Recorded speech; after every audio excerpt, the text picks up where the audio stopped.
Hey everyone. Hello. We need to get a night court intro Ah, dude, that'd be awesome. now that we're all into it. Uh, Classic theme or new revised theme? Oh yeah, I don't know. I don't think I've heard the other one. I think I did download. Hold on, let me see. I think I might have it here. Let's see. Maybe I did. I don't know. We'll have to decide. I guess it'll Okay. maybe depending on what's easier to edit. Right, I'll right. play. Let him make a choice. I'll say the new one is really fast. So I don't know if like you want something. I think it would be harder to edit because you're editing Oh, I quicker. see. But anyway, We want slow and steady. yes, we Cool. do. I'm in Um, my late 40s. Slow and steady is about as yeah, fast as I right. go. So Well, we are here to talk about. As you see today, you'll have just Josh and myself. Like I don't want to say we're your favorites, but we haven't had an official poll like in the. I love when like Shonen Jump will have the polls for their characters or their manga. Like we're gonna have to do one like that for the podcast, yeah, and and people are then gonna and then vote. the lowest ranking gets voted off, and it's gonna be me. Well, I think the disappointing part is gonna be when no one votes. True, yeah. We just don't have results. Well, because podcast is over, I guess that's what that means. So, Right, right. um, so yeah, in the latter half of the show, we're gonna talk a little bit about Comics Bro. Comics Bro is the convention or like event that publishers hold to kind of display and like talk about all their upcoming projects with actual comic shop owners. So like, it's a little bit more inside baseball, but over the past few years, it's been pretty cool that like the news that come out of that, they're also made public. I think they've realized that that's a good way to promote the event, even if your crowd is limited to like only the actual comic shop owners and stuff like that. Right. Um, they still announce a lot of stuff for the get people excited about what's coming up for the rest of the year, and there's quite a few things I think that we can talk about. But before we do that, let's talk about stuff that we've been reading and watching.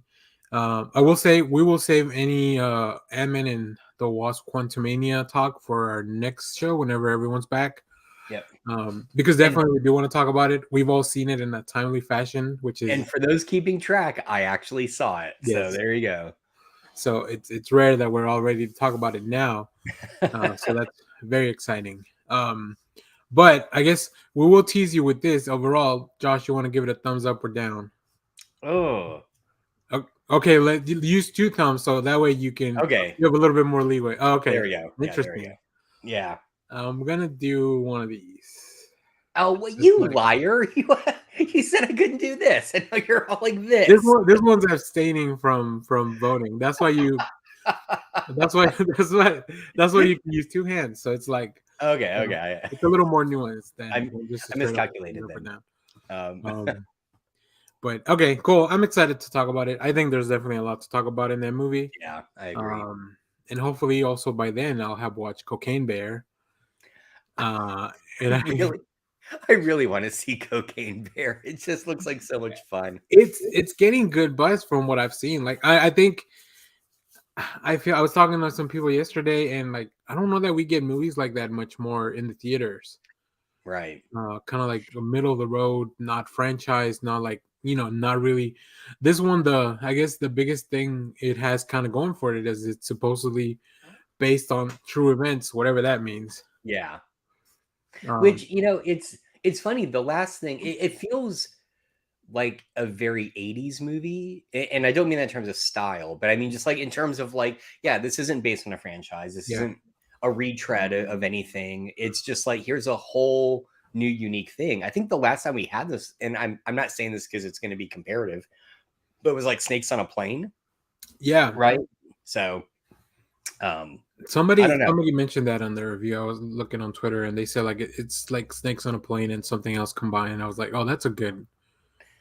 I think that's a good combination. I forgot what it is though that they were talking about, but really fun. So I'm excited. Hopefully, I can get to watch that this weekend and talk about it here or on the channel. We'll make a video for it. Nice. Um, but Josh, let me kick things off. I'll have two sitcoms that are relatively new. Actually, one of them is from yesterday that came back. Um, have you ever seen Party Down? Yes. Okay. Now, I didn't see, I think, all of the second season, but I did watch the first. I think it was the first time I ever saw Adam Scott in anything. And Yeah, this was so well, I didn't watch it till after. I remember watching it. Oh, we got Clay in the chat. woo, Thank the Lord. We're glad. yes. Um, but the first time I watched it was at the beginning of like when everything kind of shut down, like a bunch of services, like streaming Oh, services, gave a few weeks for free or whatever. okay. And because this one was, I think the big problem that a lot of people missed it is because this was on Stars, and Right. I don't know, like 5 people have Stars or something. I don't know. I Um, I watched it streaming somewhere and it wasn't on Stars. I don't know if it was briefly on I like I Netflix think it or was on Hulu for a while, and Hulu. Okay. that's where I watched it too because I remember. Yeah, Party Down is great. I so the premise behind Party Down for those that haven't seen it, um, Ah, so awesome. is oh Shelby's gonna have a great time just Yeah. watching it for the first time. It's like a group of I guess they're trying to become actors. Like they live in Hollywood, they're trying to become actors, but obviously you know that if before you make it, you gotta like have a second gig, and they work for like this catering company, like and it's got everyone that like you will probably recognize. It feels like this show was made before a lot of these people's careers just kind of blew up, um, Yep. which is interesting with the premise of what this new season that they're doing, this kind of revival, which it's really interesting. So I watched the first episode of that, and I think it was great. I had Was a it good good? time. Like the humor is just it's so weird, but it's really funny. And it was like a 30-minute episode, so it's really interesting. I'm trying to find the original cast.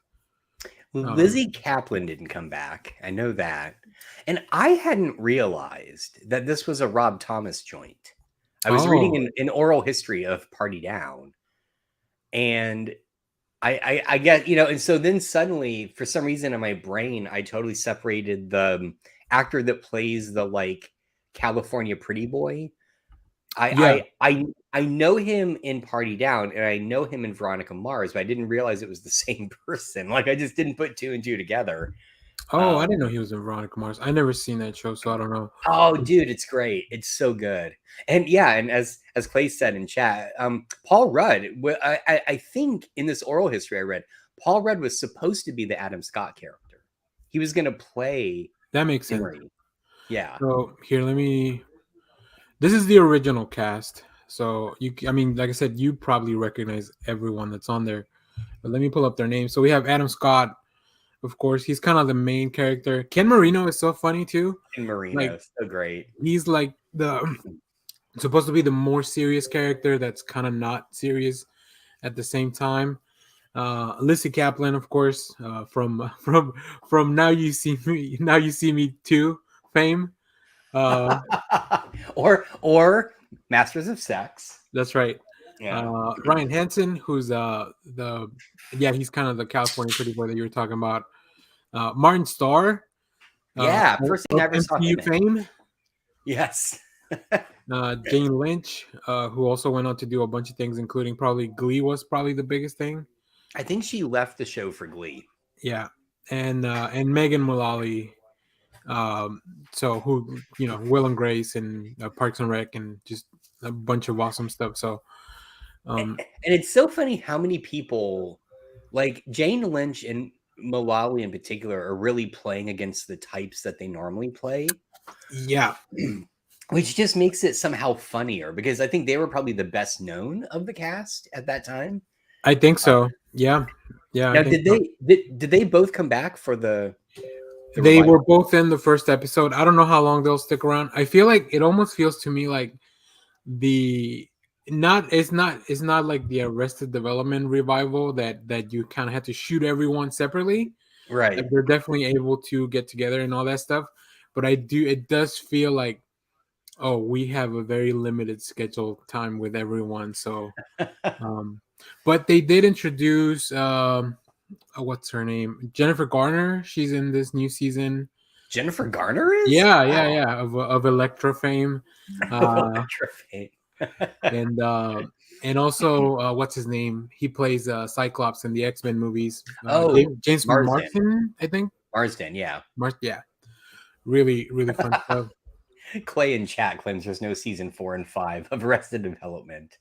I mean, they're coming off of Netflix now. Like the whole show's leaving Netflix. I've still never seen season 5, and I will go to bat for the original version of season 4. It took some getting used to, but I ended up really liking it. But then they did that fucking re-edit, and you can't find the original cut anymore, and I don't like the re-edit. So Oh yeah, yeah. You can't. I'm I pretty don't sure I think you know know what what fame. fame means. I know what fame means. I know words. Um, as we've learned, I don't now. As we've learned in the show, I don't know all the words, but I know some words. Um, so But can you sing the song? of words. No, no. So, see, the Clay's gonna get it now. No, the old show Fame from the Oh, 80s. yeah, yeah. And then it had a very No, I was a rent. I was a rent. The there musical. you go. Rent was, later Gen X's Yeah, and yeah. I'm a tick tick boom guy. Oh God. Don't do that to me. Anyways, but yeah, so I watched that. So I highly recommend that if you have a free trial for Stars, if you know a friend that has Stars, which is how some people may be watching it, because they're not cracking down on password sharing like Netflix is. Like Netflix is, yeah. Um, yeah, I recommend it. It's fun. You can watch the other two seasons, and then the best part I think is that the end of the episode, um, it leaves on a place where I like it makes it a very interesting story of how everybody's gonna kind of have to come back to this party down. Like it Interesting. makes Okay. a lot of sense. Um, so yeah, that was fun. I was not expecting that little, we'll call it a twist, but it's not. I don't think it's a real twist. It was just a good writing choice. So yeah, definitely recommend it. I think we're gonna get one like every Friday or something. So, but I'm not Oh, sure how many nice. episodes.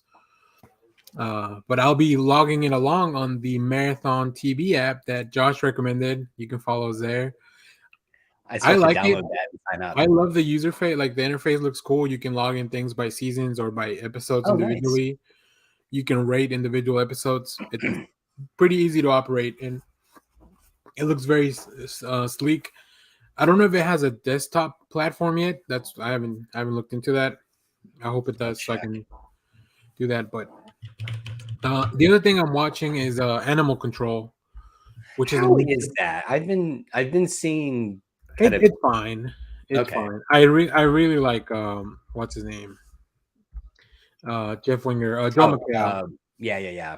Yeah, I think Joe McHale's really Starman. funny. Shit. Fuck, I just lost it. Anyway. Yeah, Joe McKay is really funny. Oh, So there you um I mean I knew I was gonna check it out for sure, and it comes on right before what's the next level chef and all that. So yeah, but I don't know, as Clay's saying in the chat, fine usually means canceled for go. Fox. Oh, So we'll see. yeah. I think now that they need content for like their platforms, maybe they are less likely to just cancel everything. And then maybe they'll let it go a couple of seasons. There's been a few shows that I'm like, how is this still on the air? Yeah, that's actually a really good point because as more and more companies create their own bespoke streaming services, Yeah, do they still have to hit the 100 episode amount to go into syndication? Does that matter anymore? Right? I mean, if they don't need to sell it as a package, right. right, then I don't know. I had not thought about that. That's Yeah, interesting. that's interesting. But here's Animal Control. It's a I don't know. I don't even know what to call it, but it's kind of like it's your old sitcom, but instead of like being cops um or being in an office, they are animal control. Now, the only thing that scares me about the show that it might be canceled is because you are working with live animals that it tends to be more expensive and just like less safe than your regular sitcom. which is interesting. So we'll see. Let's see, Clay. We're about to see a whole lot of reality shows because we're cheap. You know, Yeah.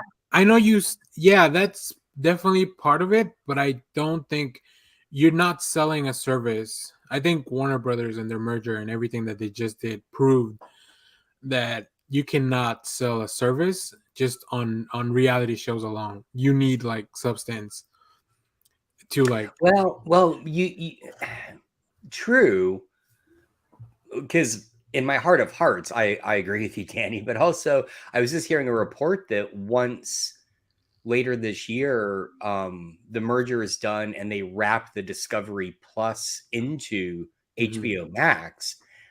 It's going to be like they're going to start throwing, it's just going to be overwhelmed with like HGTV shows and stuff. So in the HBO Yeah, Max app. I'm hopeful that they're pretty good at maintaining the hubs that they've done right Mm, now, okay. because that's easy way to for you to kind of navigate through all that. So hopefully that will be the case.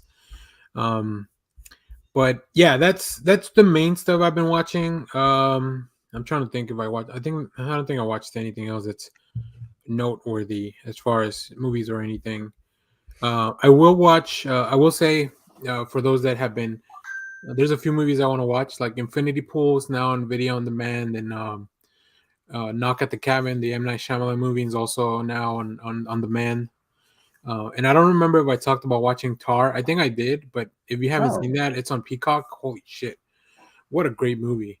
like the one Um, from the early 2000s? no, no, Tar, the Kate Blanchett movie that's nominated for an Oscar this year. Uh, Oh, she plays a conductor. God, which one am I thinking of? I don't know. I I don't know. I just sometimes look. I'm a professional, so I'm playing like I know what you're talking about. But for the show to keep going, I have to act like I know. Oh yeah, yeah, of course, Tar. Oh, yeah, Tar, Yeah. Tar. No, So, I'm sure I'm wrong. well, I mean, that's not what I watch. So you could be thinking of something else. So yeah, I can't wait. I can't wait. Maybe by the end of the show, we'll pick. Yeah, dude, it's on Peacock. So if you have Peacock, even if you have the ad supported version, like you watch a few minutes of ads up front, and then you can watch the show. okay. So I mean the movie, yeah, it's really good. Kate Blanchett, it's just fucking killing it. So, anyways, Josh, have you? We can talk about comics in the next round. Have you watched anything like you want to talk about? Yeah, I mean, I mean, not much. I guess really briefly, I continue to watch Night Court. Yay. I'm still behind. I haven't watched this week's yet, but Okay. other than that, I'm all caught up. I found it interesting that last week's episode is the one that sold you on it because I felt like it was one of the weakest so far. I think it sold me because I feel like, oh, this show gets funny and it's like very procedural, but you can also have it say something. Yeah. Okay. And it's been good about that, and it's been.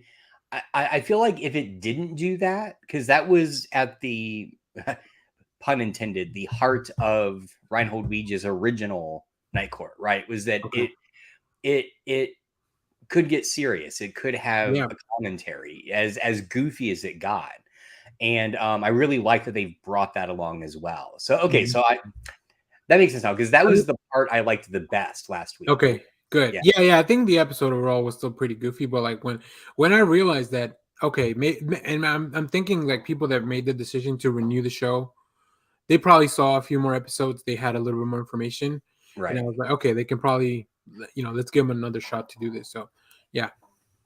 I did like in last week's the B plot. Wait, is it or am I conflating one? Was the B plot the one where Dan was trying to help the new prosecutor present herself better with the person that she Yeah, embarrassed yeah, yeah. herself with? Because it was, Okay. I think that one was the one from before. No, because it was because she was trying to present herself against the little girl. That was the B plot in Oh, that was the in the B plot. first So one. it was the week before then, Yeah, was that? yeah, yeah. Okay.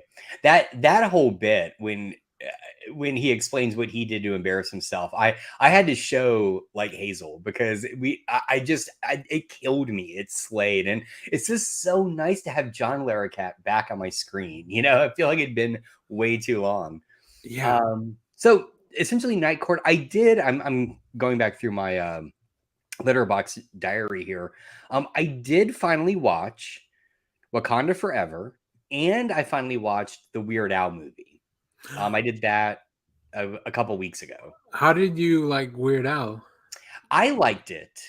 Um, I it was, I think, exactly what I expected it to be, which Mhm. is just because Weird Al has such a specific type of humor that Yeah. I kind of knew going into it. Um, it it was just it was really great. I feel like I wanted more Rainn Wilson. Actually, Oh yeah. I was kind of Oh hoping he was in it a bit more, but the ending came out of nowhere. I was not expecting that, and I'm not going to spoil anything, but I'll just say, if you start the movie and you feel like you're halfway through and you kind of know where it's going, just keep going. Like you don't know where it's going. Just keep watching. So yeah, it was great. Daniel Radcliffe is such a lovely, goofy guy. Like he yes. just loves playing weird ass shit, and I adore that.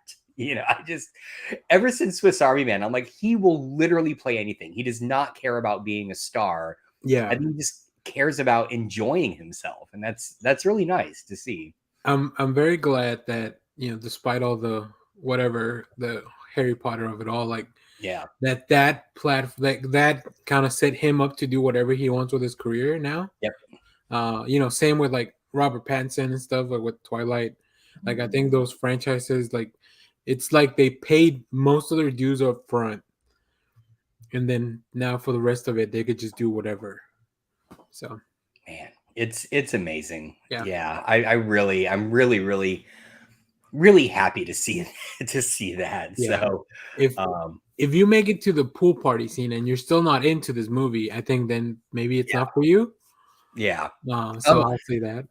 And I like my wife, because I watched it with her, hates it when I do this. But we were both invested in pausing it during the pool party scene to see who was playing who. And Yeah. when I figured out who was playing Andy Warhol, I nearly fell out of my chair. I'm Yes. like, oh my God, it was so great. Yeah. So I didn't get a lot of it from like at the original, like until they got into.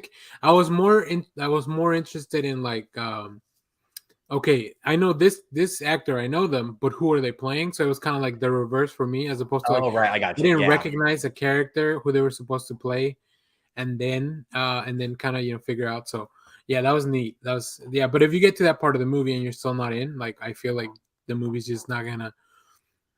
I don't think it's gonna. Not that it doesn't get better, but at least I feel like that's the peak of like the insanity that it is this movie. So um yeah, very cool, and it's just really fun cameos and the whole subplot with Madonna, which like it really makes you go to Wikipedia afterwards just to figure it out. Because Well, so even at the in the closing credits where they show photographs of Al from that time, yeah, you've just got to keep watching because at a certain point you realize, oh no, they're Forrest Gumping this, right? Like at a certain, like, and again, it's so subtle. It's like a great use of that as a jokey conceit, yeah, to sort of go yeah, into I that. love it. So Like, he just showed us up like fully ripped with the six pack and abs, and you're like, wait a minute, yeah, it's so awesome. you get those, but from playing the accordion. I've been doing the wrong exercise all my life. I should have just been learning how Right. to do some polka. No, so great, great. Um, okay, if you don't have anything else, we can get into comics. I Yeah, want to no, talk that's it.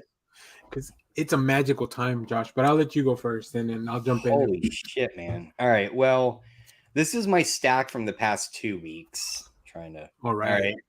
right. I've only grabbed a few to sort of point out. I'll go through a few quickly that I've talked about before. Fantastic Four continues to be great. Oh my Just God, so good. And the oh, good. the reveal thing, like, Yep. oh my God, I know. It was.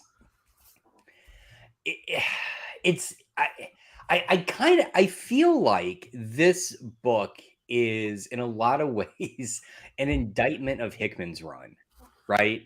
Which was so like high-minded and I think focused um on Reed as like always on the cusp of becoming evil, you know, Yeah, that kind of thing.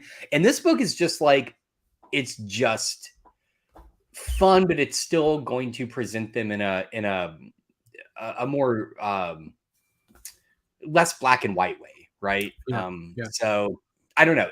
This issue is great, and I think if you're gonna read it, you've got to get to. Yes, I don't know, Clay. I really like that Silver Surfer cover. And But I'm a big fan of the Black Panther one. oh, I did pick up the. I'm not gonna really talk about it, but I did pick up the. Shit, I can't seem to hold anything properly. The apes Oh yeah, Sentinel Liberty cover. Anyway, just read FF. It's so good. so good. I cannot wait to talk to you about this, Danny, because I have no clue what's going to happen in the last issue.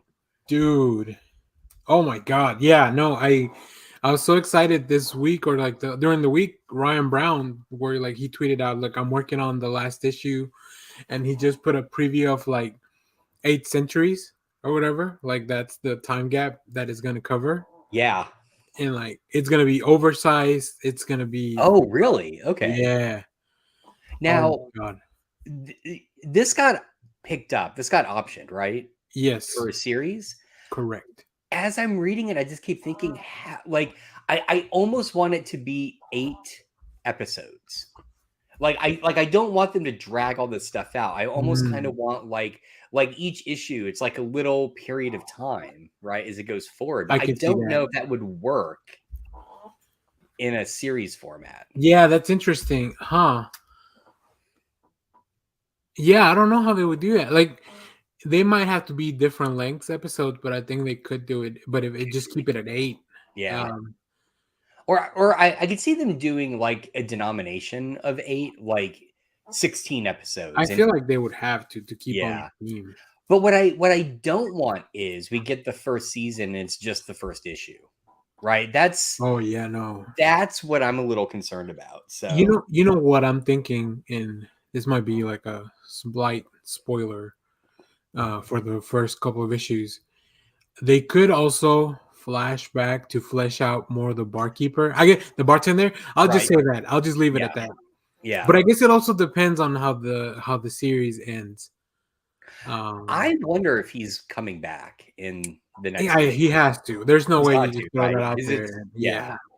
Yeah. Yeah, that's sort of Clay's point in chat. Like it'll just go deeper into characters and their backstories, Oh, which yeah. I agree. But one thing I love about the book is it it does the perfect thing of showing, not telling, right? So it's like as characters do things, you discover who they are, Yep. Yep. and I really respect that about the book because it keeps the story going, especially when it's Mhm. jumping around in time so much.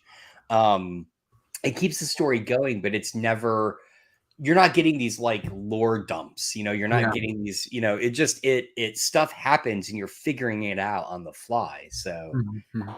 Well, um the Last of Us did this a little bit, and I think they did it very well, oh, which is like the cold opens where more world building things and kind of getting you up hmm, to speed on stuff, and then the rest of the episode really focuses on the characters that we're following. So they could do something different like that, something kind of like that. I think that was really well done. interesting. Yeah, they Okay. could definitely dedicate. Yeah, I mean, I think Lost kind of also got lost in the weeds there, doing some of that stuff. So yeah, it's a but I mean Charles Soule and I trust the team. Hopefully they don't get they, hopefully they're able to kind of control how they want to approach this. So yeah, I can't wait. I would We hope get so. the last one's coming. I think within the next couple of months. So Yeah, I mean, I'm a little worried you said they're still working on it, but that's yeah, I fine. think he said he was finishing it, but I mean they work. Ryan Brown works pretty fast. Okay. Are you I'll just do two more and then we can flip to you if that's cool. Sure. Are you reading this at all? I read the first one and I Okay. liked it, and I do want to keep reading it because it. I mean, but it's Mark Millar, so like, I'm already reading one of his books. I'm reading Nemesis Reloaded. Right. Which is part of the same universe, right? Or Is not? it? Oh, I don't know. Oh, I don't know. I could be wrong then. Okay. Yeah, I I'm don't just know, but I just see yeah, the ad on the back, so I'm yeah. like, oh, is this all the same So thing? But who yeah, knows? Nemesis is like they did an original series back in the day with Steve McNiven. Like they co-created the character, and it's Oh like the wow. super Okay. violent book. Yeah.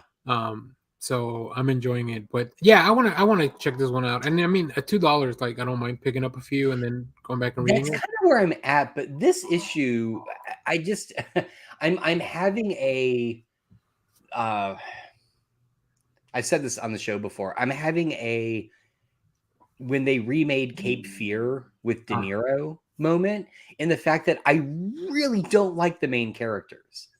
And I don't know if this is just me showing my age, but they're only doing good things because they're getting paid for it and it's promoting their social media. yeah, that so I found that interesting that everything they're doing, they're recording it Yeah. like even then, even in this world now that like you're doing good things because you want attention. Because like if you scroll through TikTok, there's a lot of creators, content creators that's their whole bit. Like I'm Ah, gonna go help out this local vendor and just buy out their whole thing for today from donations from the people that are sending donations to the creator. But you're still recording it, like you're still right. or like the whole thing that just happened. I don't know how much you keep up with this, but Mr. Beast just paid for like 1,000 people to have their cataracts removed, which is like a very I simple did see that. operation. Yeah. Yeah, and people are kind of split on how to like how they feel about it because it is kind of like demonstrative like charity, but it's also Right. like he he's pointing out there's a flaw in the system too. But he's Right. also Yeah. doing it for like it's very there's a lot of stuff Yeah. there. So I thought that was interesting. Hopefully, I my feeling is that hopefully the book focuses on that kind of stuff, but it sounds like it's not as much. There's one instance in the issue where they have to just be heroes for the sake of being heroes. But I don't feel like I mean they're making all the right choices, but I don't feel like it quite redeems them. But again, this could be my age, and Mm, I fully admit that. It could just be I'm not like everything you just said, I was not aware of. I knew the Mr. Beast story. But yeah, everything else, I'm not on TikTok, so I don't understand I'm that. trying to figure out how Mark Millar is knows about Right. all that stuff. He's asking his kids, like, show me Yeah, that yeah, TikTok thing again. yeah. Um, but I don't know. I mean, again, at $2, it kind of ends on a cliffhanger that may pull me back in. Okay. But I just I have a really hard time when I'm reading a book where I feel like the main characters are not invested in the way that I am, that I have a Yeah. hard time continuing it. The one exception, honestly, was Tom King's um Mysteries in Space. But you had both I just Wait, blanked the Strange name on it. Adventures? Strange Adventures. I Shit, was like, yes. Thank you. what the hell's Yeah. Mystery in What the Space? hell is he talking about? Strange Adventure. Boy, I am old. Strange Adventures. But you had both. Why I am I I blanking on I, his name? I imagine Clay's at home doing the Leonardo DiCaprio. Clay, Yeah, he's confirm in like the chat. running back to the computer to type in. Um. But yeah, Anyway, the Adam main Strange character and yeah, and his wife. Thank you. Yeah, that's why I thought Strange.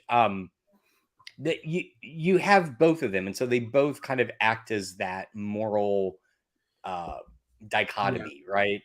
I don't know. I could just be very old. I mean, Nightclub also feels like if Spider-Man were invented today, right?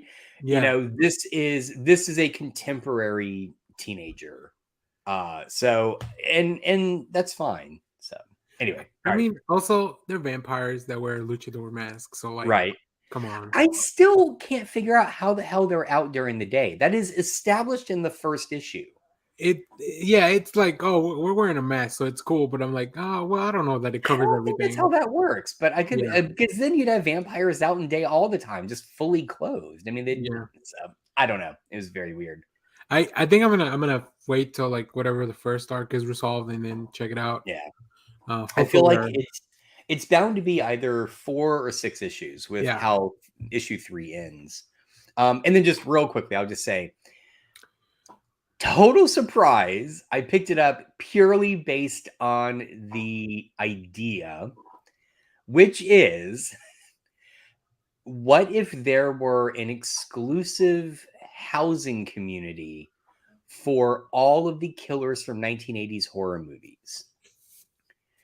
And that's the conceit, and that's all I'm going to say. It Mhm. is wild what happens in this first issue. So, Where Monsters Lights, Kyle Starks. What else am I reading by Kyle Starks? I Oh, thought there was something else. there's something. Yeah, his name sounds familiar. Is it the?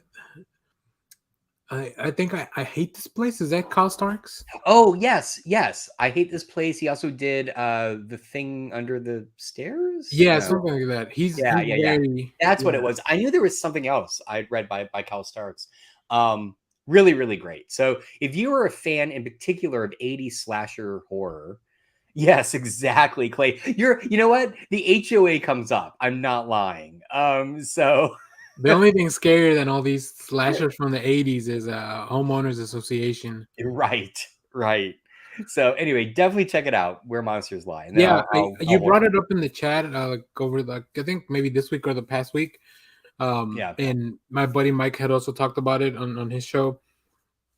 And yeah, I was like, how did I miss this? Like, it's a number one. It's from Dark Horse, and I didn't even check it out. And it's from Kyle Stark, so I'll definitely be going back to pick that up. Yeah, Freddy doesn't cut his yard, so he gets a citation. Good luck delivering that in your dreams, right? Can you imagine bulk trash day? And Oh God. oh Uh-oh. no, I just made Danny nope out. Um, oh God, I'm here alone. Okay, let's see. So, hello everyone. I guess I'll do one more until Danny comes back. I will also say, so this week I read. Oh, there he is. All right, I don't have to I'm tap back. dance anymore. Okay. Yeah, yeah. I panicked for a second. Let me dip out and see what you were gonna do. I just wanna this is a test. I was just going to do another comic issue. This is a test of the emergency preparedness service. It So is yeah, only a test. I got a bunch of comics. I won't talk about everything, but I read Thor number 31. This is the new arc. I think we have a new co-writer, Torn Grumbeck. Fantastic work. She's been doing a lot of stuff with the Valkyries, and now that Oh, cool. oh Jesus, Oh no. So you there? can still hear me though, right? Yeah, yeah, yeah. Yeah, I don't know. My camera's acting up. Oh, weird. There we go. There Okay. you are. Yeah, but it's a really good book. I'm really enjoying Thor. Donny Cates is kind of back. I think this is all still like his main plot that he left. And Grombeck's kind of filling in. Kind of like what's going on with the Hulk. So we'll see. Yeah, I haven't finished Doctor Strange Fall Sunrise. Yeah, me either. But we will. We will. I'm gonna have to take some acid before I Something. read Yeah, it. we need to like rent out a safe space and just go read all the book together and figure Yes. out what happens on the other side. I think the original plan is to put those LSD stamps and print them in the comic Lick, and put on your lick the book. and you just start reading it. Yeah. Next up, because of course we got a DC is they just really are on their shit right now. A new Superman came out this week. Superman number 1. Man, it is so good. It's so much fun. Okay, sell me on this because I have to say, I thought the whole big deal was that Jonathan became Superman, and this feels like a regression back Well, in some way. so Superman had to leave to go to War World and save that planet. So he would that was the whole thing that Philip K. Johnson was doing in Action Comics. Okay. Superman was in Warworld. That meant that that means that John had to stay behind and be Superman. But he's back, and um, it's really fun. So this book I really like because uh, it's doing something that I don't know that I've seen before. Maybe I mean Superman's been around for a long time. Maybe it has happened. I just haven't read it. But Lex is in jail, but he knows that Superman's always kind of listening to him. So he's just Interesting. talking at Superman throughout the whole Oh, issue while Superman wow. does things. And then in the meanwhile, he also left his corporation. He left it to Superman. So LexCorp is now Supercorp. So Oh now my Superman's God. got to deal with that. Superman's got to deal with having a corporation and trying to figure out what that is. Plus, like, is this a trap by Lex or like whatever? Right. While trying to balance all that stuff out. So I don't know. I really think the first issue was a lot of fun. The art is beautiful. Here, I'll just show you one. Yeah, It's who's the artist? I think it's Jamal Ingold. Let me Hmm. see. Jamal Campbell, sorry. Yeah. And then they go back to like the classic Superman logo. Nice. Oh, nice. I do like that. But I love I love the way that um they give you a quick update on like who Superman, like if you've never read a Superman book, they just have this beautiful splash page Oh, with wow. That my is kind of favorite sound in comics is anything that ends in like coom, like that, like Krakoom or Cthulhu or like something like that. But in the Cape is just like a summary of like Superman's life. that is awesome. And it's just like cool. Like let's go. New stuff. Also, Superman's never been as powerful as he is right now Really? because of all the stuff that happened in Warworld. I guess he discovered like a new level of power. I don't know. It's really And, cool.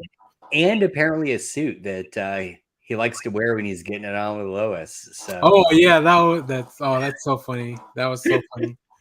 But hey, whatever your kink is, go for it, man. yeah, as long So as everyone is in agreement. yeah, as long as everyone's in, Yeah. um, really cool. I also picked up this one. It's called Local Men. It's a new book by Tim Seeley and Tony Fleeks. I almost picked that up and it was I somehow glossed by it when I was at the shop. How is it? It sounds interesting. It's really funny because it's kind of like a subversion of the comic book that they were doing in the 90s. It's about this one superhero that has to go back home because of something happened with like the just whatever the equivalent of the Justice League. I think it's like third gen or whatever the group's called. So he has to move back home, but he did something. He has to move back with his parents, and like nobody's kind of accepting of him. But then something or someone is following him around, and things kind of start happening in his small town. Oh Um, wow.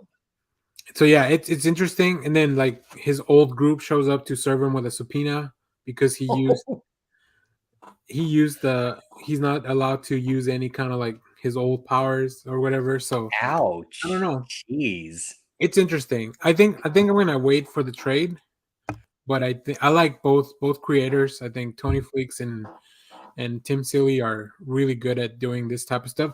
And then in the back you get like a little comic. That's why there's two covers on this, Oh, because in okay. the back you get like a little throwback old school 90s type of comic Oh, I'm where out. they do well, where they kind of flesh out the superhero group that they talk about, Oh, okay. which is really interesting. So, but it All the definitely this part is like super 90s image comics yeah. superhero stuff. That's where actually all the art budget went was just inked crosshatch lines. Yeah, yeah, they ran out of ink. Computers have to 3D print the Right. crosshatch. Let me do That one more, and that I'll. Oh, what are you gonna say? yeah, no, go ahead. Sorry. Let me do one more, and I'll throw it back to you. I'll do Blue Book. Okay, I want to hear about this because I almost picked it up. And what prevented me from doing it was only I know the story they're telling because I just listened to an audiobook about that couple. And I know it's based like this whole book is based around like true UFO events, right? So I knew the story. I didn't want to reread it again. So let me ask you this then. Okay. Yeah. Clay says UFOs. Yep. Just real quick. Tony Flicks did do Stray Dogs. Yep. Yeah, UFO. So he's in. So I want to ask, is the title like a meaning anything? Like is Blue Book like Yeah. a reference to something? Okay, cool. I Yeah. figured it was. I just didn't know what it was. Yeah, so the Air Force's supposedly famous Blue Book was their UFO case file. Right. Okay, that So makes sense. I Project figured Blue it was Book is, something I like believe, that. what it's called. So Yeah. So real quick, let me talk about the creators. This book's by James Tynion the Fourth and Michael Avon Oming, with letters by Aditya Vidikar. Also really cool. Like it's all in blue ink. it looked really nice. I flipped through it at the shop, and I was like, I had it in my stack, and then I put it back, and then I had it in my stack, and I put it Yeah. back. I just, And I yeah, think what the first issue is a yes. retelling of like one of the most famous accounts of like UFO activity recorded. And one of the earliest. It's Yeah. what Clay said in chat. It's the Barney and Betty Hill. Oh, is that And Hopkinsville? Oh yeah, it's Betty and yeah, Barney Hill incident. So I think each of the issues is gonna be like one of these accounts from the Blue Book, from whatever. I don't think that we're gonna follow through each, or maybe I don't know. I think it'd be cool if the twist was that they kind of follow up on these stories after the account's over. God, that would be a slam dunk for me But because go no, ahead. go Sorry. ahead, Josh. Well, I was gonna say the thing that's so fascinating about the Hill incident that covers is is it the late 40s or the early 50s that it It's in happened? the '60s, I think. Oh, '60s. the 60s. Shit. Okay. Well, they are an interracial couple. And so what makes it really fascinating as well from like a bigger cultural perspective is this sense of not being taken seriously for seeing a UFO, but then how is that also a reflection of the fact of like all the racial undertones of the time? Okay, So, so I'm glad you confirmed that, because in the first page they're leaving this diner. I don't know if you can see it. oh yeah. Do you Okay. see the phase on like the cashier or Yeah. the server at the restaurant? Yep. I caught that because I saw the, like, her frown, like frowning at them or whatever, and I was like, but because it is in black, it's monochromatic. Like I didn't want to just assume that that's what it was. Right. Yeah, Um, exactly. but yeah, no, I'm glad you confirmed that. So yeah, I think if you like UFOs, if you like any of that stuff, I think you're gonna enjoy this. Now, this book came out on his Substack, I believe. So if you want to just maybe go Oh, subscribe to Substack, you can probably get all the issues that are gonna come out soon if you can't wait. And then in the back, there's another, like, a backup story of like just like weird shit happening in ooh. Coney Island. And I Oh, think I each of love the that. That's backstories. cool. But the coolest thing is that the artist on this story is Klaus Janson. I wondered who that was. Yeah. Really? Holy So shit. Now, is it also UFO related or is it just it's unrelated? it's But kind of like weird stuff. Like maybe more like the story is more like cryptid related. So okay. like All strange right. things happening. Yeah, I think Clay says Mothman. I think it could be something kind of like that. So Nice. first of all, I don't get to see a lot of Klaus Janson like art. Like a lot of it is, he's more famous, I think, for inking some amazing books. But you can tell in his art how much he influenced the book that he was inking. Like Yes. I don't think a lot of the style would work as well if he Mm, wasn't on the inks. yeah. um, so that was really cool. So I'm glad I picked it up. It was a James Tynion book, so I'll always check out a James Tynion #1. So yeah, very excited for that one. So, but Josh, what else? What else you been reading? Yeah. Well, so I feel like once issue 2 comes out of that, I'm gonna have to pick it up. I should probably just go back and pick that one up as well. I don't know, like I just did a deep dive into that story, and so I was like, I don't want to rehash this again. But okay, so for me, this week's stuff. Um, Before you get into it, I want to say, like, you deep dive into UFOs and you never brought it up into the show, and I don't appreciate that. sorry. It was like it was a short audio book or like a podcast series. I forget which, but Okay. or maybe like a podcast episode. Because I know the last podcast on the left, like they interviewed Tinian, I think, and they talked about this, like because Okay. they did their own account of the same story, but like Yeah. in the last house of or whatever their podcast like style, which I Mhm. think is more comedic. So, but I don't know, I haven't heard it. I just my buddy told me about it. So, anyways, go ahead. Oh no, no, it's fine. Then I will bring up the cryogenic frozen head podcast series I just finished with my daughter. Okay. Anyway, oh Saga, Oh no. Saga. I have got to give props to them because the way the last issue ended fills you with such hope, and then it's immediately dashed in the first few pages of this issue. Kind of. I would just say kind of. There's a little hint at the end, but just continues to remain good. Do you know off the top of your head how many issues this is ultimately will be? I know they've posted it. I just can't remember. I think 108 maybe, 108. something around Okay. there. So more than 100, right? Yeah. Okay. I'm just trying to get a sense of where we're at because, like I talked about when the last issue came out, there's been a time jump. So Hazel is now like a young teenager. She seems to be about like 13. I wonder, do people ever ask you if you named your daughter after the character from They Saga? do not, but we named her Hazel before this came out. Right, no, because she's Yeah, older than the book for sure. right, But right. but it's still, But just because you're into comics, like people that yeah, know you, they may assume but that. I am waiting until she's old enough that I can give this to her. Right? I mean, she's gonna have to be an adult basically because this is filled with sex and violence. But I still feel like sometimes bad reading that. Like I'm gonna get caught and somebody's gonna come I in and I'm know reading Saga. you're like out in public reading it, Yeah. and so Saga continues to be good. I love the fact that Image is giving Vaughn and Staples the space to do this at their own pace so that they can do it together, right? Yeah.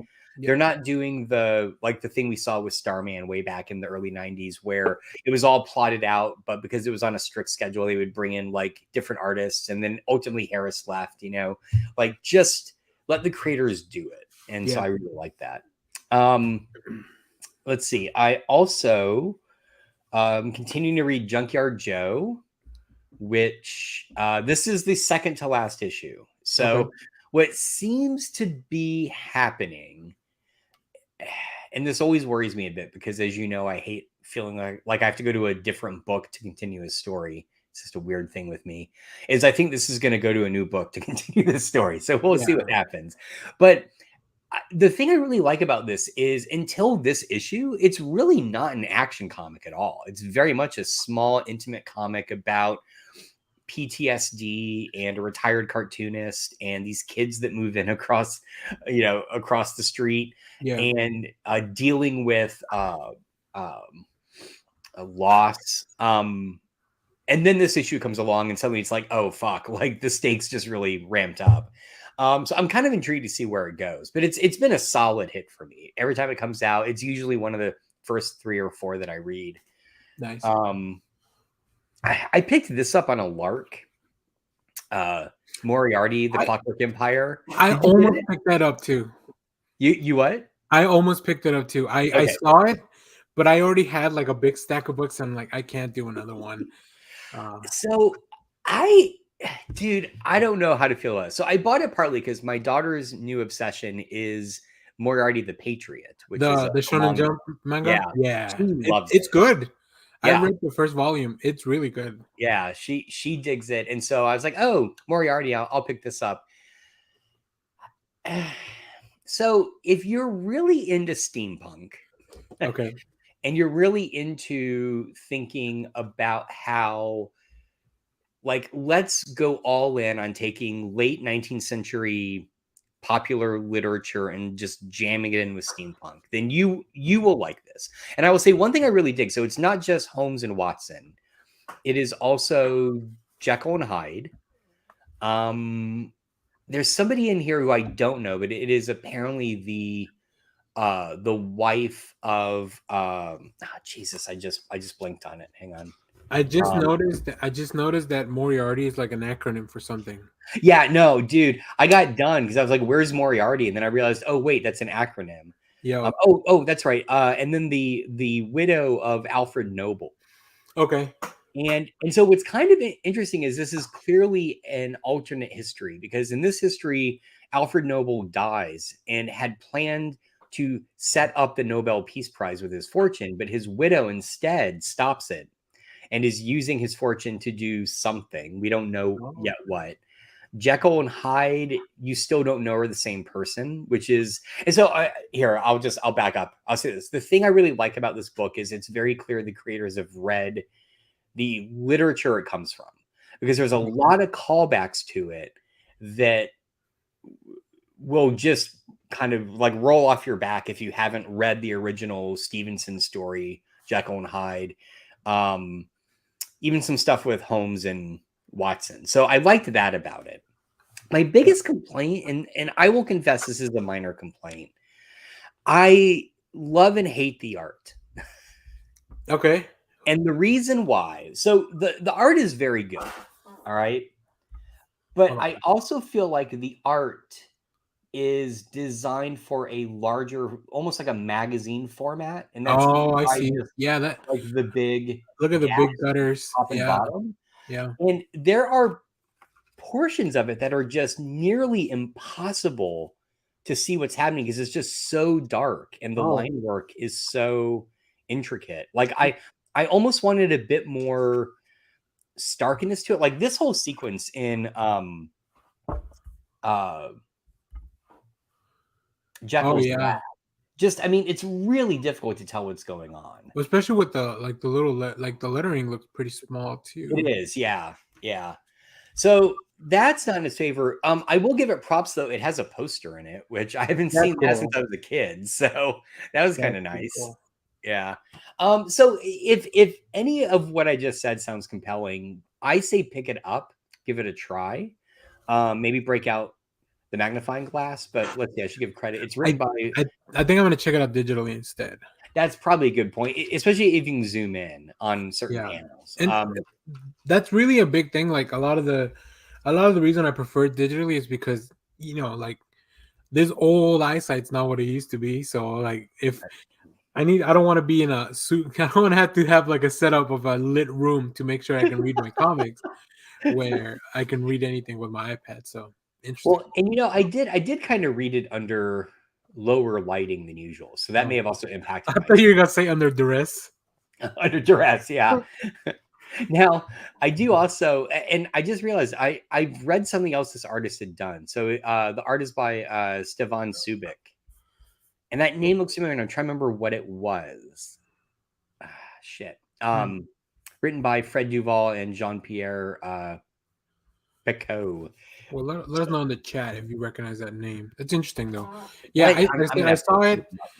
I saw it, but I know that the Titan Comics imprint, like or the publisher, they focus a lot on like different franchise properties. I was talking to my Yeah. buddy Nick yesterday about like all the Blade Runners. Like they have like 3 different Blade Runner series that are ongoing over there. So I haven't bought much stuff from them, but I might check it out.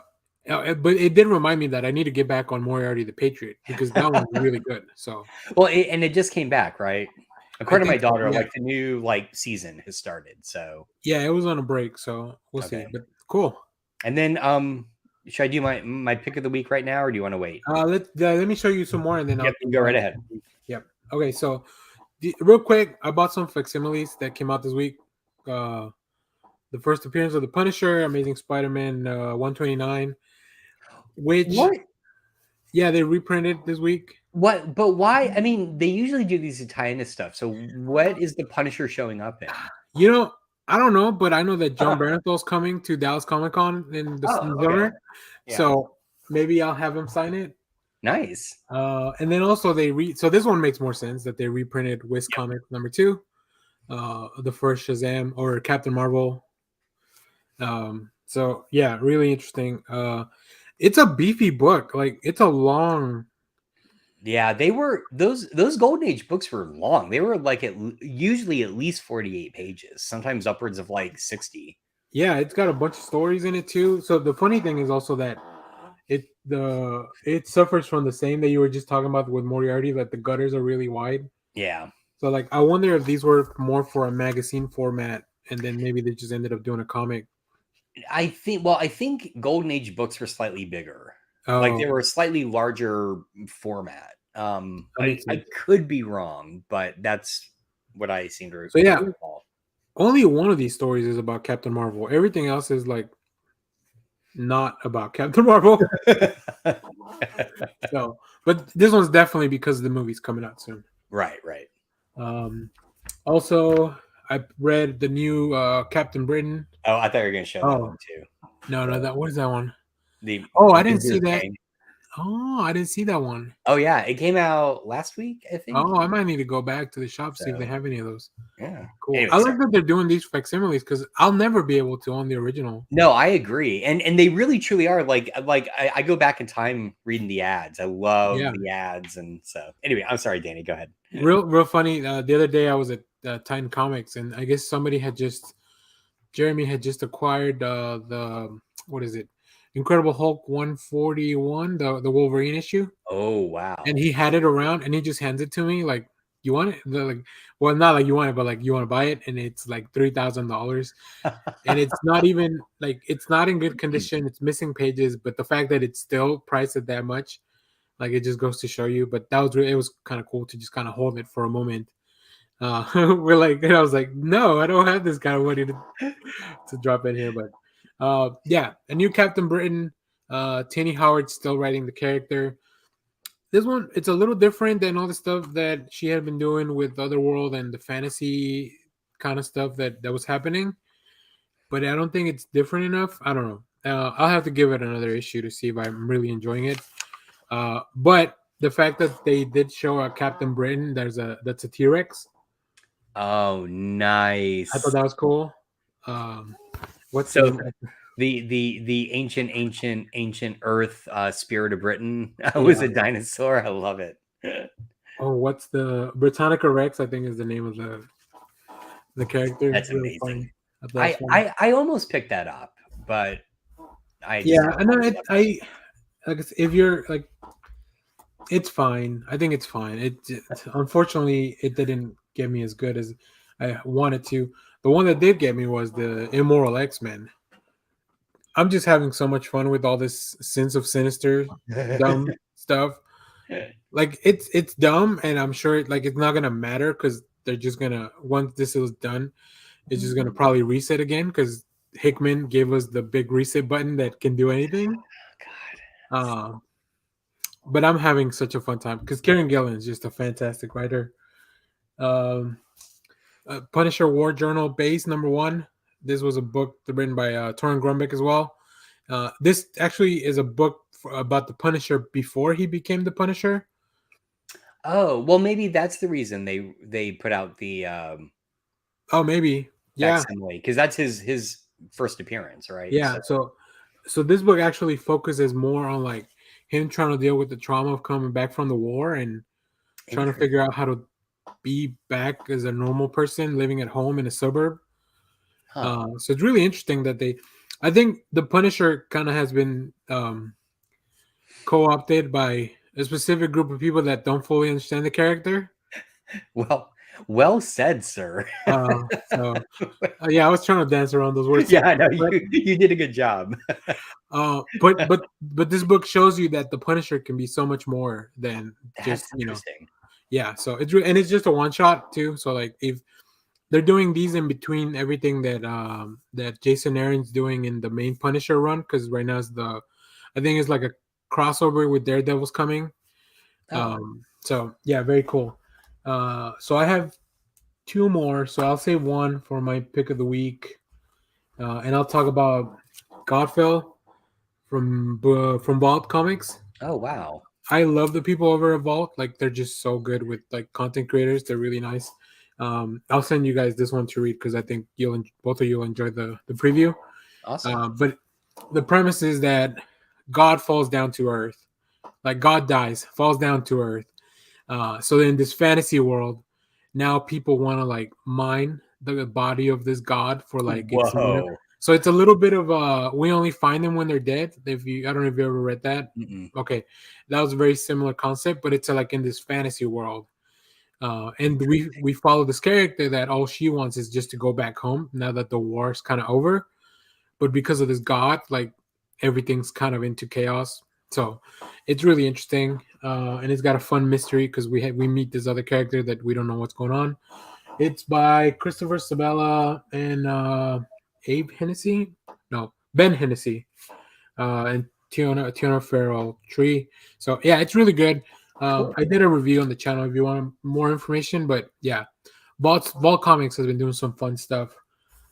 So Josh, what's your pick of the week, and then I'll talk about mine, and we can move on to news.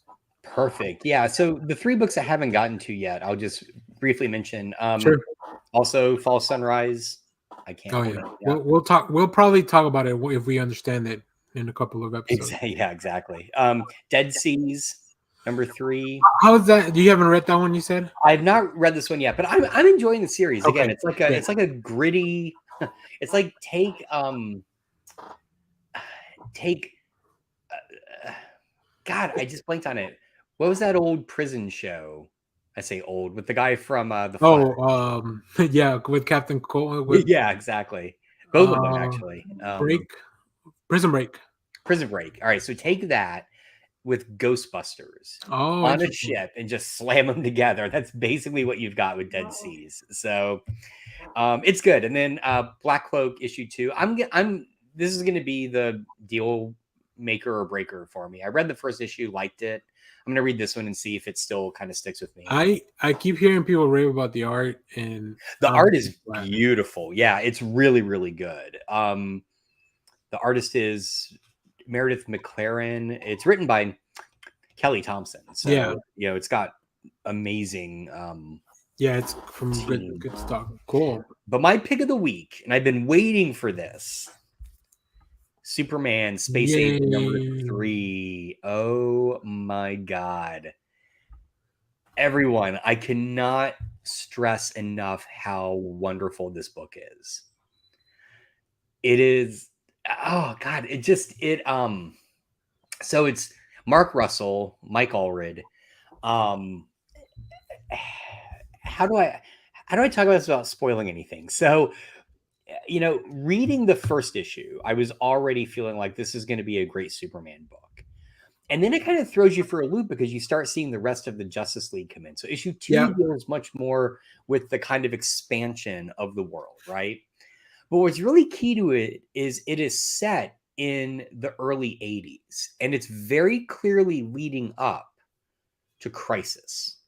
Oh, okay. So if you are a fan of Crisis on Infinite Earth, this is the perfect book to read after you finish Crisis. Because it's sort of like, what if Crisis had ended differently? Interesting.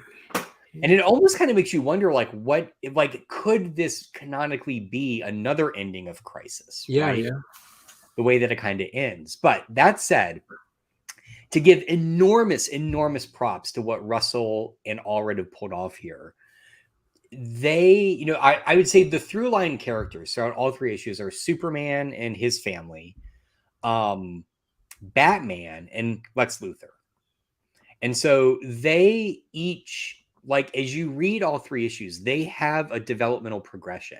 And when you get to issue 3, every one of them has a moment that, if you're a fan of old DC media, and I mean both like the movies and the comics and what have you, you think you know where it's going. And then Russell just turns the tables on you. Interesting. So the way that he wraps up Lex's story, I think, is just the best. Because there's a moment where Lex gets back into control of LexCorp. Okay. And the first thing he's introduced to when he gets back is kryptonite. Oh. And what he does with that knowledge is interesting. I'll just say that. Now, the other thing is, and I've been raving about this on our Discord to you guys, whoever will listen, they introduced the Joker in this last issue. The Joker, right? Let me find him in a way that won't spoil it. And hang on, let me find him at the very beginning because that won't spoil anything. The idea of the Joker is brilliant, I'll just say. So there's the Joker, right? He's wearing you can't really tell, he's wearing a mask. And when he takes the mask off, again, I don't want to spoil anything, but you notice that his grin is more, his skin has been pulled back towards his face, and that is explained. And then there is a sequence where basically Batman and the Joker like have to deal with each other. And the outcome of it, and this is all within like 10 pages, the outcome of it is one of the best Batman Joker depictions, in my opinion, ever.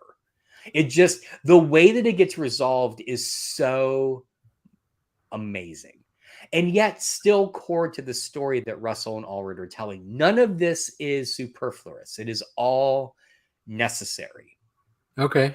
It's so good. It is such a good book. And it's a long read. Each issue is, God, what, like 80 pages? I feel like. Yeah, they're 80 pages. 80 pages. So they're dense. But yeah, it should be collected. It's right in the back. It's the collected edition is coming out in May. So if you just want to wait till May and just get the whole thing, God, it's so, I mean, I will just foreshadow we are definitely reading it next year in the comic book club. Okay.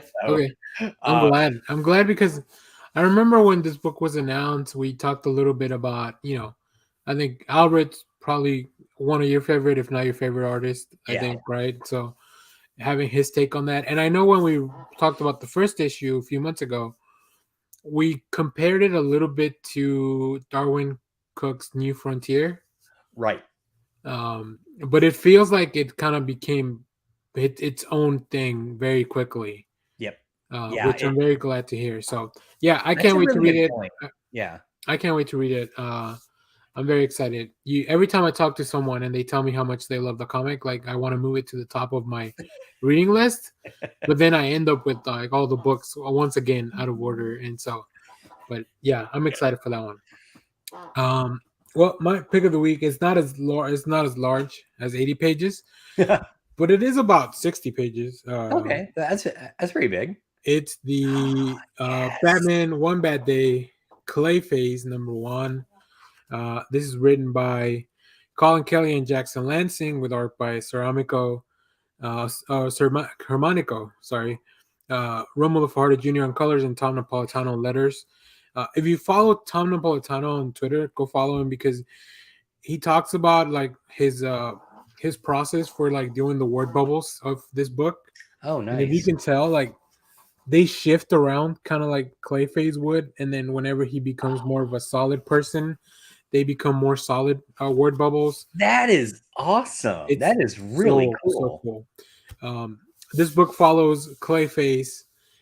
He's moved to LA to like be a movie star because that's really his whole thing. Like Carl Basel, like he's an actor and he just wants to be a movie star and be famous, but he finds out that there's still challenges even outside of Gotham, and he kind of deals with them his own very interesting way. So the story's called No Notes. So like all the narrations kind of like a script throughout. It's very well done. It may be my favorite of all these one bad day ones, and I love the Tom King, Mitch Gerard's one. I was going to say even better than the Riddler one. Yeah, I'm not sure, but they're at least on par. Okay, nice. I think this is the last one. All right, so how would you rank them then? That's tough. I don't know. They were, overall, like they were all just really good, which is. Okay. I mean, a credit goes to not only the creators, but like the strength of all these Batman rogues to stand on their own. Yeah. Because Batman is barely in any of these books. I think probably Bane is the one that's a little bit more Batman. But all of them really focus on the villain that they're talking about. And then Batman's introduced to kind of bring everything back up to the story. So yeah, I don't know. I might have to maybe make a list of all of them. I think like I said, I believe this is the last one. Oh no, there's a Ra's al Ghul one coming. and then Oh, that'll be the wow. last one. Okay. So yeah, once that's done, follow up on the channel. I'm sure I'll talk about it. It's a little bit more. So Cool. cool. All right, let's. There's a little bit of news I want to talk about. There's not too much stuff, and then we'll kind of wrap up the show. So as I mentioned at the top of the show, I wish I could go to Comics Pro. Um, We uh, are we are we are pros in the comic industry. I mean, yeah, why are they not inviting us? I did ask last year when we did a comic because we did a very similar show where we just talked about all the news that came out of the convention. Mhm.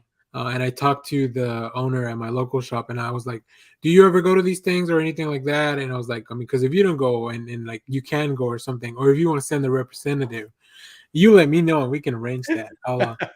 I'll become a contract part timer at your shop." There Um, you go. so we have a few things that the day announced. So, like I mentioned at the beginning, Comics Pro is this conference uh, for the comics industry. It's where all these publishers go and talk about all their upcoming projects, but they talk about them not only to the media that's there, but mainly to the comic store owners because they want to, I guess, help them and give them guidance on like what the industry is going to do in the next few months. Um, hopefully, I mean, I don't know. Hopefully, it's helpful to them. But the first thing I want to talk about is Boom announced a bunch of news, and luckily they were very nice to put it all in one page together. So we'll just go over that real quick. Um, so we'll get the Berserker book, the Oh, yeah. Keanu Reeves Matt Kinda read. Kent book. They're gonna it's gonna even though the series itself wrapped up, um, we're gonna get more like one shots and stuff as well as I think the movie that's eventually coming out from that. Uh, Oh, interesting. Okay. we'll get more stories from Briar, Damn Them All, Fence, which are some of like really good comics. Boom's doing a lot of really cool stuff. But the thing that they announced, big, and I don't know if it's in this one. Not only is Mech Cadets, the Greg Pak book, getting an animated series coming to That's Netflix this year, but maybe it's not in this release. But Something's Killing the Children is also it's getting adapted to live action, which is I super thought cool. that had already been announced. I think that was earlier this week, but I think it's all part of this. Maybe that's why it's not in this release. Okay. Oh yeah, it's right here. Yeah, yeah. So I'm um, I'm surprised they're gonna do more Alice Ever After. I read that and it's okay, but yeah, I it really didn't feel like it needed to continue, but interesting. I'll have yeah. to check that out. I read the first issue, and I think it was fine. I hate saying like it sounds like I didn't like it when I say something's fine. It just means that it's not like it doesn't make me want to read it like That's the immediately. yeah. I that's my same litmus test as well, right? If Yeah. I enjoy the first issue and it's okay, but I've no compunction to read the next issue, Yes. and yet I read all the issues of Alice Ever After. The art is great. I mean, both artists working on it are really, really good. Yeah. I don't know. I don't need a gritty continuation of Alice in Wonderland, I guess. So Don't you? Now, Josh, I want to ask how familiar or how much of the Ultimate Universe from Marvel did you read? I know where you're going with this, and I read the Ultimates, at least the first two books. I read Ultimate Fantastic Four, the first book. I read at least the first two or three books of Ultimate Spidey. Okay. That was about it. So that's really a blind spot for me in Marvel Comics. Really, I am I haven't shocked. read much of any. Like I think I read maybe a few volumes of the Ultimate Spider-Man because like different book clubs and people keep recommending that. Yeah. Um, but yeah, we are Jonathan Hickman and Brian Hitch going back to do Ultimate Invasion. What Uh, is it with Hickman just bringing does he oh god, I don't get it. All of his Marvel work is I'm going to take something others have done before and redo it. well, Like all of it. the funny part is that he's the one that got rid of it, right? Yeah, true. Yeah, Uh, no, good point. Good during point. the Secret So, War stuff. yeah. So Hickman giveth, Hickman taketh away, or the other way around. I saw this Um, news item and I was just like, Jesus Christ. Like, I'm almost at the point where the only Hickman I'll read is his original, like, image stuff, right? Because I loved Hoxpox, don't get me wrong, but I feel like it just went off the fucking rails yeah, as soon as it ended. So, I do like the Maker. I think he's an interesting villain. yeah. And him and Miles are some of the only remnants from the Ultimate Universe that kind of stayed. Also, the Oh, fact that's a good point. I had not thought about that. Okay. I think there's one more, one of Wolverine's kids from the Ultimate Universe. It's also because I was talking to some people on the Discord and I was like, and they mentioned the blonde Wolverine kid. Uh, I forget his name, something Howlett, I think, but yeah. So it's really interesting. I mean, I'm looking forward to it. I'm sure we'll talk about it here because it's going to be the big summer event. Um, but I like it. I like the Maker. I like Brian Hitch. I I think like Brian Brian Hitch. Hitch really shines when it comes to drawing like crazy superhero stuff like this. So that'll be nice. Let me see. What does the Maker have to enhance his brain? I think Clay. I don't know. You'll have to ask Hickman. I think he created the I character. think because they're both Hickman. Yeah. So, Well, I remember reading Hoxpox. That was a big thing that people thought that he might have some Maker. right, that it Ten. wasn't actually him under the helmet, right? Because we don't see his face until towards the end of that. I think so. Yeah. Um, and then the other thing that also Brian Hickman did the promotional. Brian Hickman, Jesus, that's I just combined Brian Hitch and Brian Hitch and Jonathan that Hickman. that creator would be too powerful for its own good. We can't allow that to happen. You know, is there a couple named Hitchman? Because Maybe why not? there should be. Anyway, sorry, Um, go ahead. so Brian Hitch also did the promotional for Contest of Chaos, Huh. which just looks like a superhero versus superhero romp because I guess we need it. Absolute chaos corrupts absolutely. That's right. Nice. This Interesting. it gives me vibes of the original Sin, Right. where they kind of turned all the heroes on their axis. Oh, or the what? No, sorry, I meant the axis No. event, not original Sin. Yeah, yeah, I got you. Uh, so yeah, really interesting. Um, so I don't know. I mean, I'll be reading these because I can't help myself. But let us know in the chat, or if you're watching this later on, let us know in the comments. Are you excited for some of these things? I will Uh, wait to see what you say about it, and then I'll decide if I'm gonna read them or I don't know if I'm the best litmus test for all these things, not. Josh. I tend to take your advice. It does have contest of champion vibes, which is kind of why I'm excited for it. I don't know if the grandmaster is involved though. This is all we have, so Interesting. it'll be interesting. Are you still playing Marvel Snap? Oh yes. Okay, because people love that game. I don't. And well, I slowed down a bit because I had a great deck with Zabu, Uh-huh. and then right at the end of the month they nerfed him, and now my current deck is not super great. So I don't know. I need Okay. to I rebuild see. again. I'm on a Discord with some friends that we play board games and stuff with, and they're playing it and they're complaining. Well, I guess not complain. Yeah, I guess it's kind of a complaint that the meta kind of keeps changing very Yeah, rapidly. yeah. Which I would think that'd be weird if it was like a physical card game. You can't really do that, but because it's all digital, like I guess they can really do some of that stuff whatever they want. And So they're I just want to they're try it. really upfront about it. They'll be like, "Yeah, we're seeing on the back end nobody's using this card, and so we're Okay. gonna we're gonna change the powers. So hopefully more people use the card." It's like, well, fuck, but then you ruin the card I'd been using. So yeah, Okay. And then from DC News, and they don't have a lot of stuff, not that I could find at least.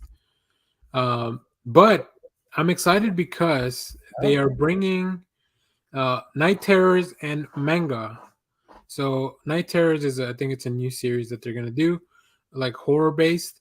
Hmm. But they're also bringing in all the manga that's been published, like DC with DC heroes. Like I kind of love this cover of I didn't Superman. even know that existed. I No, thought, because I don't think they've ever sold it here. is it like the older '60s Batman manga that was out? Is it like that kind of idea, No, I think or it's more current stuff. oh, okay, I think it's Oh, whatever manga they're trying to sell right now, interesting. with Kodansha. But I think it's the first time that it's coming to the U.S. At least maybe legally. Um, At least legal. so so they're gonna add uh, the chapters on DC Infinite, and they'll also publish physical collections, which I hope they keep them in like the Takoban size volumes, Right. Yeah. as opposed to like making them larger. Yeah. And then Don't. I mean, when I see that, I assume it's geared not for me, right? Like it's geared for a younger audience who knows how to read manga, so they're gonna want it all in yeah. that size and format. So, And then they're also kicking off in July Night Terrors, a miniseries in which Batman, Superman, and Wonder Woman find the body of one of their earliest enemies at the Hall of oh, Justice. And then the investigation takes them past the land of the living, beyond the land of the dead. And look at these image. Let me see if I I'm can. in. This looks kick ass. Yeah, Francesco Mattina is a fantastic artist. So Holy shit! And I only I feel like these are the only the covers though that are gonna look this rad. right. So Well, let's see. This is the Trinity, right? So it's Batman on the left, Supes in the middle, and Wonder Woman on the right. yeah, Okay, yeah, that looks interesting. so cool. Man, this is really cool. I also really like this cover where like you see them Mhm. through the phones and it's not them. Like I think that Oh, I didn't see that. Oh, that's yeah. cool. I only recognize I think that's the child, whatever his name is, Clarion, the witch boy or something like that, Mm. maybe. Um, yeah, and then we get to see some of the manga that's coming, which they all, especially the Joker one. I'm very intrigued. No, it's the I'm sorry, Batman Justice Buster? Who is that just a poor translation or what? Listen, It's are they gonna have Superman smash evil and just recreate the Phantom poster? I don't know. look, Anyway, if sorry, go Superman doesn't do like a Detroit Smash or a United States of Smash, like why are we even? What are we even doing here? Uh, In, also, in chat, Clay said Joker's childcare, and I'll just point out that is a subplot in Superman Space Age. So and apparently Joker had a baby with thanks to Satana in the one of the Joker books right now too. I haven't read it, but it was all over the place. So yeah, we'll get to see some of the Night Terror stuff in the free comic book day, which is coming up in May. And then I'm really excited about these manga because they all three of them kind of look pretty unhinged. But mhm. the Batman one looks very dark compared to the other two. The other two feel like Yeah, more of a lighthearted tone. Even the Joker with all the weirdness of I wonder, is that a Catwoman baby? it looks like a Catwoman baby, like it's in a Yeah. Catwoman outfit, or is it a Batman outfit? Oh, maybe it's a Batman outfit. The Yeah, yeah, that text is would make more right sense over the costume. It's hard to tell because what it's it's just wearing. called Joker One Operation Joker. One operation. These titles are insane. Oh, see, this is why I still probably once every 6 months I ask my daughter what the fuck Sword Art Online means and what it's Oh, about. here, Because that let's see. title makes no sense to me. It does have a synopsis. The Joker, like you've never seen him before, as a single father.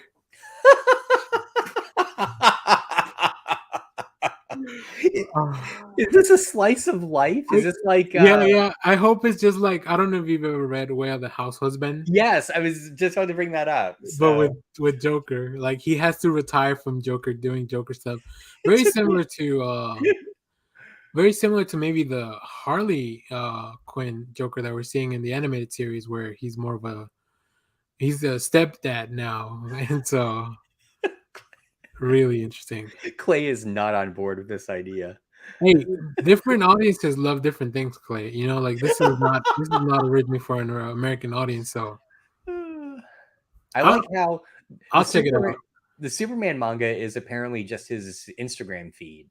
So, just what he's eating. It's hungry work being Superman. That's why every day for lunch in Superman versus Meshi, Superman makes a quick stop over Japan to try a new chain restaurant.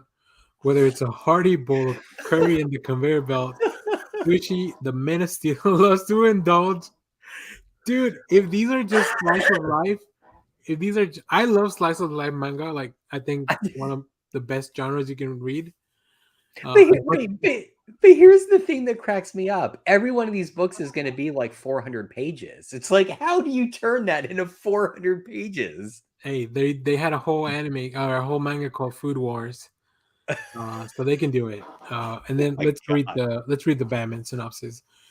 Gotham City has been under the protection of Batman for only a short amount of time, but the vigilante's appearance, crime has changed. It's gotten more bold, more destructive. This sounds a lot of like the Dark Knight Yeah. movie.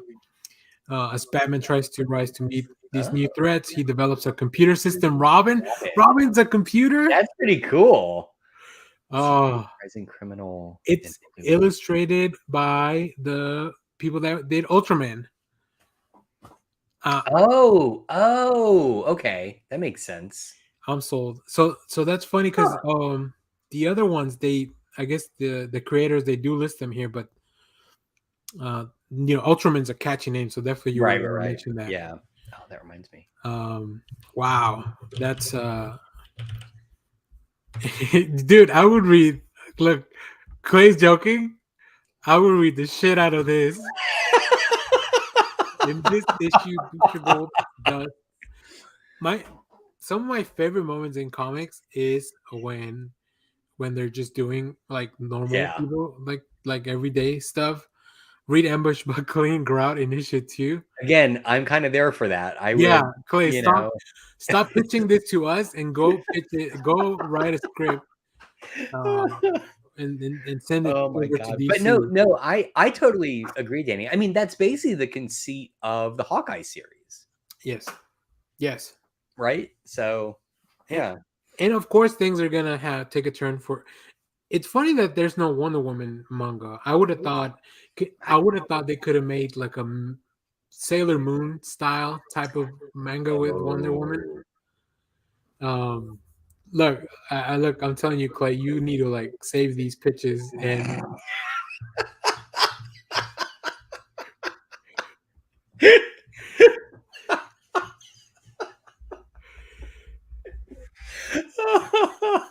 Again, I would totally read that. yes, I don't like the cool thing about manga is that each chapter is only 20 pages. You could do this. Like this Right. could be an ongoing where every chapter you just look at a different hero and they're doing some random mundane type of shit.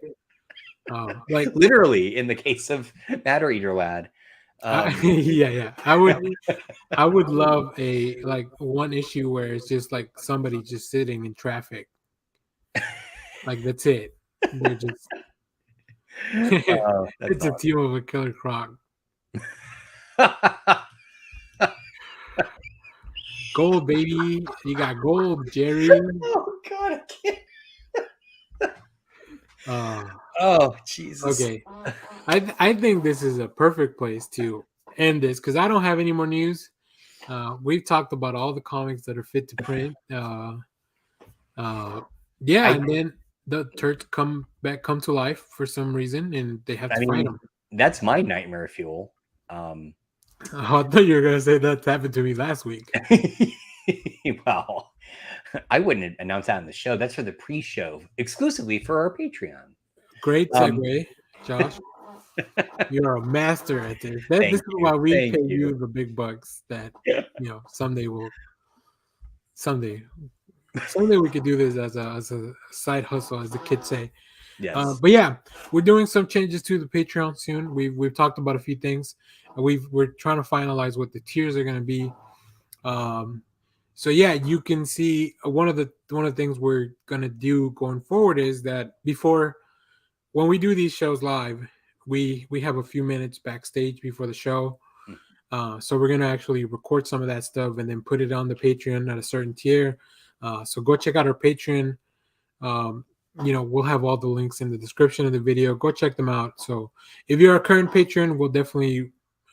I guess once we do new tiers, I don't know. Maybe it'll ask you again if you want to stay Oh, subscribed or whatever. But yeah, we want to make sure that if you're a patron, you're actually getting some stuff out of this. So okay.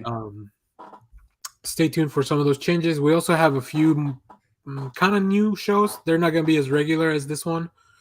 but I'm reaching out to just people that love to talk about comics. Uh, so stay tuned for that. We'll have some more stuff to chat about on the show, and just our regular stuff. So, but yeah, let's. Josh, do you have a recommendation? I do Great. actually. I did not put it in the notes. It's my bad. But here, let me. I'll share my screen. Where am I at? There we go. All right. So it is yet another Humble Bundle. But Yes. if you have thought to yourself, I hear about this 2000 AD stuff, but I don't know where to start. Here's a great place to start. This Humble Bundle for only $18. You get every item in the bundle. 35 items. It's focusing on their best known characters. So of course you get Judge Dredd, but Slain is here. Nikolai Dante, who I quite like. Sort of like think of a late 18th century kind of adventurer with just a bunch of weirdness. Mm-hmm. I call it a lot of Nikolai Dante. Some more Slain. Yeah, it looks like a character spotlight, right? It is, yeah. Yeah. It's very much a character spotlight. But you also get Absalom, which is fairly new.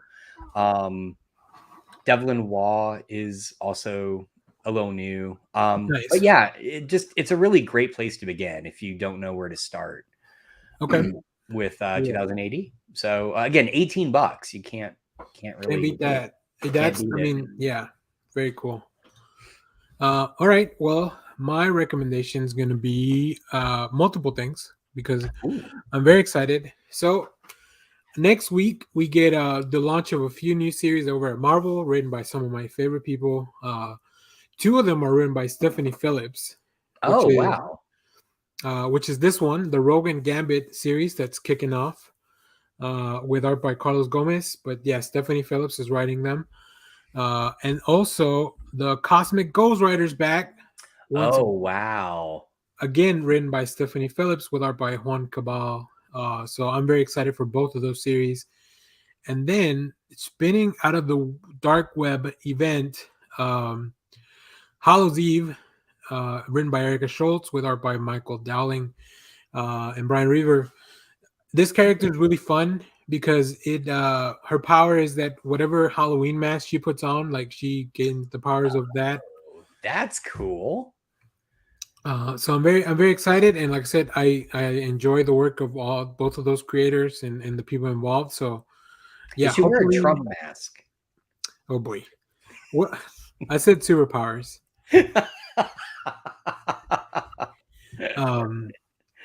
So yeah, I'm very excited for all three of those series, and I'll try to have reviews on the channel as soon as I can get my hands on them because I did send out another email to Marvel, but they haven't responded. So, but yeah, that's it. That's gonna do it. I know it's a shorter show than normal, but well, I mean, not that short. Not that short. I mean, yeah, we're like pretty close to 20 the 2 minutes hour early. So yeah, so we had a lot of comics to talk about. We did, and put it that way, yeah. Man, comics are just a really good, great time for comics. That's just my stack from like the past few weeks, so I gotta go buy a new box.